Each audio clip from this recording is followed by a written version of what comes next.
नमस्कार। Story cart में आपका बहुत बहुत स्वागत है। दोस्तों, गरीब, बेसहारा, मजबूर लोगों की हाय कभी नहीं लेनी चाहिए। अपने कर्मों का फल हमें यहीं भुगतना पड़ता है। इसी कथन को चरितार्थ करती एक कहानी आपको आज सुना रही हूँ। तो प्रस्तुत है मुंशी प्रेमचंद जी की कहानी विध्वंस। जिला बनारस में बीरा नाम का एक गांव है।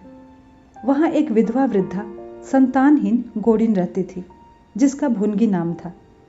उसके पास एक धूर भी जमीन नहीं थी और न रहने का घर ही था। उसके जीवन का सहारा केवल एक भाड़ था। गांव के लोग प्रायः एक बेला, चबैना या सत्तू पर निर्वाह करते ही हैं, इसीलिए भुनगी के भाड़ पर नित्य भीड़ लगी रहती थी।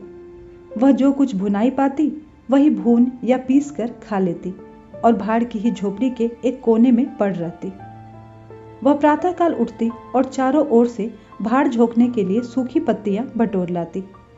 भाड़ के पास ही पत्तियों का एक बड़ा ढेर लगा रहता था। दोपहर के बाद उसका भाड़ जलता था, लेकिन जब एकादशी या पूर्णमासी के दिन प्रथा अनुसार भाड़ न जलता या गांव के जमींदार पंडित उदयभान पांडे के दाने भूनने पड़ते, उस दिन उसे भूखे ही सो रहना पड़ता था। पंडित जी उसे बेगार में दाने ही नहीं भुनवाते थे, बल्कि अपने घर का पानी भी उससे भरवाते थे और कभी कभी इस हेतु से भी भार बंद रहता था। वह पंडित जी के गांव में रहती थी, इसीलिए उन्हें उससे सभी प्रकार के बेगार लेने का अधिकार था। इसे अन्याय नहीं कहा जा सकता। अन्याय केवल इतना था कि बेगार सूखी लेते थे।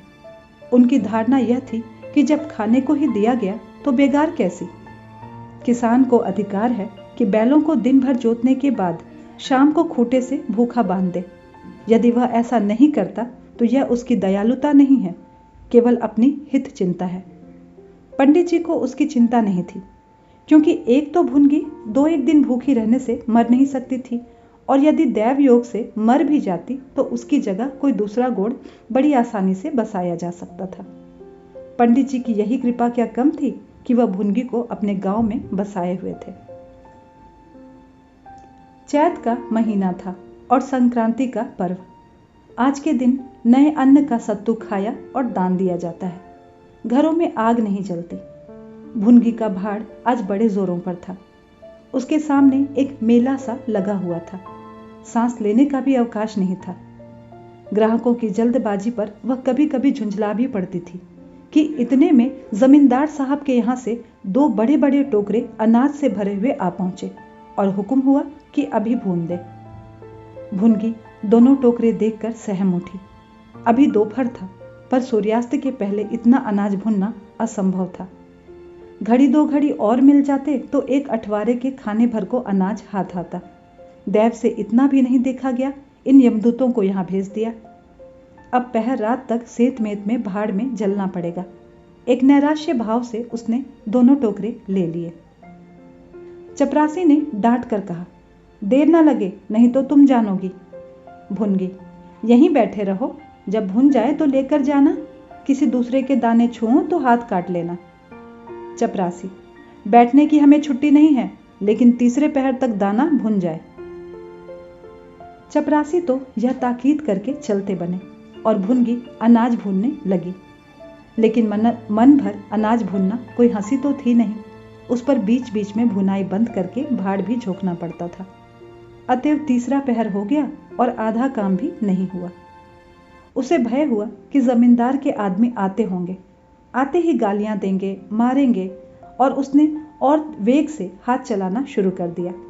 रास्ते की ओर ताकती और बालू नाद में छोड़ती जाती थी, यहाँ तक कि बालू ठंडी हो गई, सेवड़े निकलने लगे। उसके समझ में नहीं आता था कि क्या करे। न भूनते बनता था, न छोड़ते बनता था। सोचने लगी कि कैसी विपत्ति है। पंडित जी कौन मेरी रोटियां चला देते हैं, कौन मेरे आंसू पोंछ देते हैं।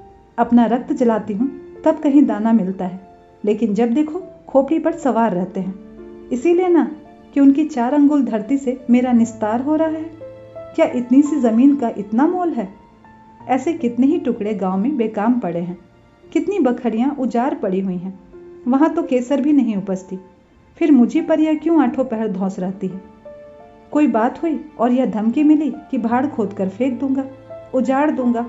मेरे सिर पर भी कोई होता तो क्या ये बौछारें सहनी पड़ती?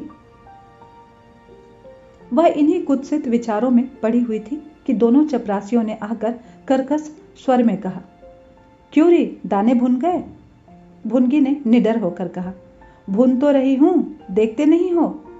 चपरासी, सारा दिन बीत गया और तुमसे इतना अनाज भुना नहीं गया? यह तो दाना भून रही है कि उसे चौपट कर रही है? यह तो बिल्कुल सेवड़े हैं, इनका सत्तू कैसे बनेगा? हमारा सत्यानाश कर दिया। देख तो आज महाराज तेरी क्या गति करते हैं।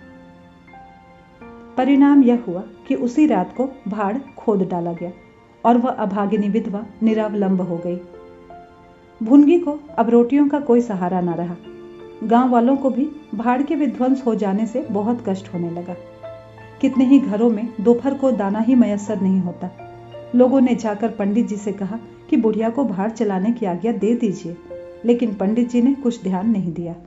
वह अपना रोब नहीं घटा सकते थे। बुढ़िया से उसके कुछ शुभ चिंतकों ने अनुरोध किया कि जाकर किसी दूसरे गांव में क्यों नहीं बस जाती, लेकिन उसका हृदय इस प्रस्ताव को स्वीकार नहीं करता।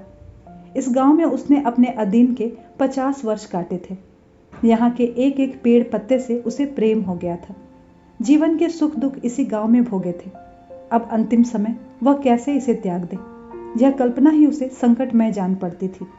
दूसरे गांव के सुख से यहाँ का दुख भी उसे प्यारा था। इसी प्रकार एक पूरा महीना गुजर गया। प्रातः काल था। पंडित उदयभान अपने 2-3 चपरासियों को लिए लगान वसूल करने जा रहे थे। कारिंदों पर उन्हें विश्वास न था। नजराने में, डांड बांध में, रसूम में वह किसी अन्य व्यक्ति को शरीक न करते थे। बुढ़िया के भाड़ की ओर ताका तो बदन में आग सी लग गई। उसका पुनरुद्धार हो रहा था। बुढ़िया बड़े वेग से उस पर मिट्टी के लोंदे रख रही थी। कदाचित उसने कुछ रात रहते ही काम में हाथ लगा दिया था और सूर्योदय से पहले ही उसे समाप्त भी कर देना चाहती थी।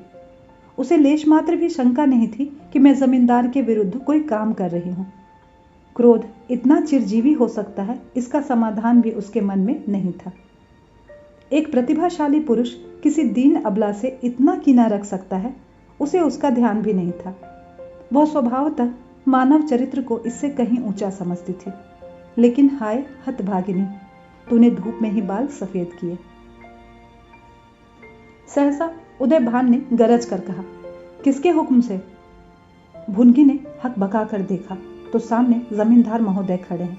उदयभान ने फिर पूछा, किसके हुक्म से बना रही है? भुनगी डरते हुए बोली, सब लोग कहने लगे बना लो तो बना रही हूं। उदयभान, मैं अभी इसे फिर से खुदवा डालूंगा। यह कहकर उन्होंने भाड़ में एक ठोकर मारी। गीली मिट्टी सब कुछ लिए दिए बैठ गई। दूसरी ठोकर उन्होंने नाद पर चलाई, लेकिन बुढ़िया सामने आ गई और ठोकर उसकी कमर पर पड़ी। अब उसे क्रोध आया।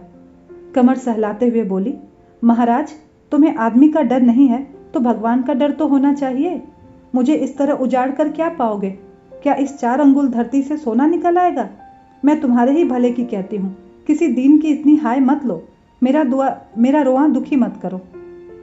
उदयभान, अब तो यहाँ फिर भाड़ न बनाएगी? भुनगी, भाड़ न बनाऊंगी तो खाऊंगी क्या? तेरे पेट का हमने ठेका लिया है? टहल तो तुम्हारी करती हूँ, फिर खाने को कहाँ जाऊं? गांव में रहोगी तो तुम्हें टहल करनी ही पड़ेगी। टहल तो तभी करूंगी जब भाड़ बनाऊंगी। गांव में रहने के नाते टहल नहीं कर सकती। तो छोड़कर निकल जा। क्यों छोड़कर निकल जाऊं? 12 साल खेत जोतने से आदमी काश्तकार हो जाता है। मैं तो इस झोपड़े में बूढ़ी हो गई। मेरे सास ससुर और उनके बाप दादे इसी झोपड़ी में रहे। अब इसे यमराज को छोड़कर कोई और मुझसे नहीं ले सकता। उदयभान, अच्छा तो अब तू कानून भी बघाड़ने लगी? हाथ पैर पड़ती तो चाहे मैं रहने भी देता, लेकिन अब तो तुझे निकाल कर ही दम लूंगा। चपरासियों से कहा कि अभी जाकर इसके पत्तियों के ढेर में आग लगा दो, देखें कैसे भाड़ बनता है। एक क्षण में हाहाकार मच गया। ज्वाला शिखर आकाश से बातें करने लगा। उसकी लपटें किसी उन्मत्त की भांति इधर उधर दौड़ने लगी। सारे गांव के लोग उस अग्नि पर्वत के चारों ओर जमा हो गए। भुनगी अपने बाढ़ के पास उदासीन भाव में खड़ी यह लंका दहन देखती रही। अकस्मात वह वेग से आकर उसी अग्निकुंड में कूद पड़ी। लोग चारों तरफ से दौड़े, लेकिन किसी की हिम्मत न पड़ी कि आग के मुंह में जाए। क्षण मात्र में उसका सूखा हुआ शरीर अग्नि में समाविष्ट हो गया। उसी दम पवन भी वेग से चलने लगा। ऊर्ध्वगामी लपटें पूर्व दिशा की ओर दौड़ने लगी। भाड़ के समीप ही किसानों की कई झोपड़ियां थी। वह सब उन्मत्त ज्वालाओं का ग्रास बन गई। इसी भांति प्रोत्साहित होकर लपटें और आगे बढ़ी। सामने पंडित उदयभान की बखार थी, उस पर झपटी। अब गांव में हलचल पड़ी। आग बुझाने की तैयारियां होने लगी, लेकिन पानी के छींटों ने आग पर तेल का काम किया।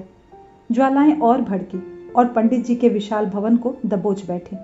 देखते ही देखते वह भवन उस नौका की भांति जो उन्मत्त तरंगों के बीच में झकोरे खा रही हो, अग्नि सागर में विलीन हो गया।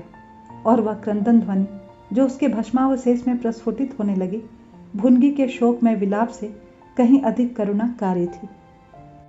तो दोस्तों, आशा करती हूँ आपको ये कहानी ज़रूर अच्छी लगी होगी। अगर अच्छी लगी है तो ज़रूर लाइक कीजिए और ऐसी ढेरों कहानियाँ सुनने के लिए हमारे चैनल को सब्सक्राइब भी ज़रूर कीजिए। धन्यवाद।